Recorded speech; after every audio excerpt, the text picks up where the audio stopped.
Hi, Alicia. Okay, Kurt. Yeah.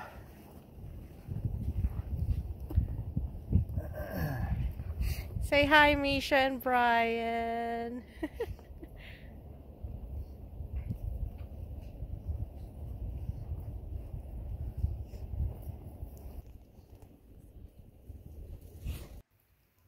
Today at Race Roamings, I will take you on a hike just 45 minutes away from Seattle off exit 32 on the I-90. The hike is Mount Si. However, instead of the usual route that is 8 miles long out and back, we decided to do a loop hike towards the Teneriffe Connector Trail and back down the Mount Si Trail via the Roaring Creek Trail for a total of 9.5 miles. Come and join us.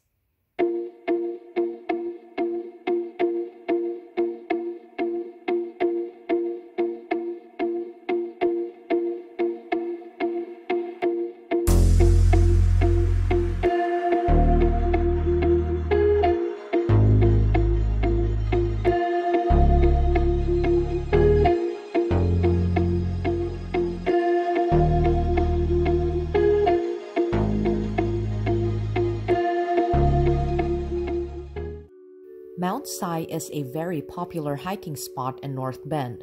With its proximity to Seattle and great views of the Snoqualmie Valley, Seattle, and the Olympics, and Mount Rainier on a clear day, this hike draws more than 100,000 people a year. The most traveled route to ascend Mount Si is 8 miles round trip, and its elevation gain of 3,150 feet in 4 miles draws in both experienced and novice hikers alike. It is common in the summertime to see hikers training on this trail preparing to summit Mount Rainier with their weighted packs. Whether it is for the bragging rights, training purposes, or the view, you can always find hikers on this trail. In the wintertime, however, the number of hikers lessen, although it still remains a highly trafficked hike.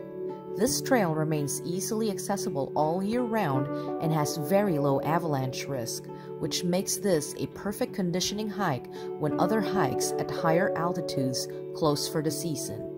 Hiking up in snow and ice makes this trail even more enchanting and adds just a bit more challenge. There are many interconnecting trails in this region, which allows you to make the hike as short or as long as you want it to be.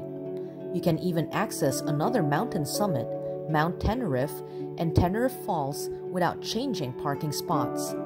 The Mount Si Natural Resources Conservation Area has done a marvelous job of keeping trails well marked with maps at key areas to ensure you do not get lost on their many trails. One thing to note, once you diverge from the main Mount Si trail, the number of people you run into dwindles significantly. We only saw one other person during our loop hike this day. If you want to not miss out on this beautiful hike and avoid the crowds at the same time, I would recommend hiking this in the wintertime.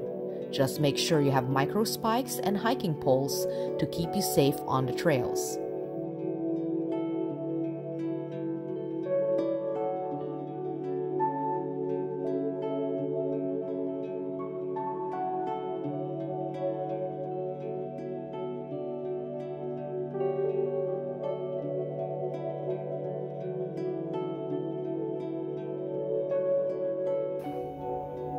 Snowing!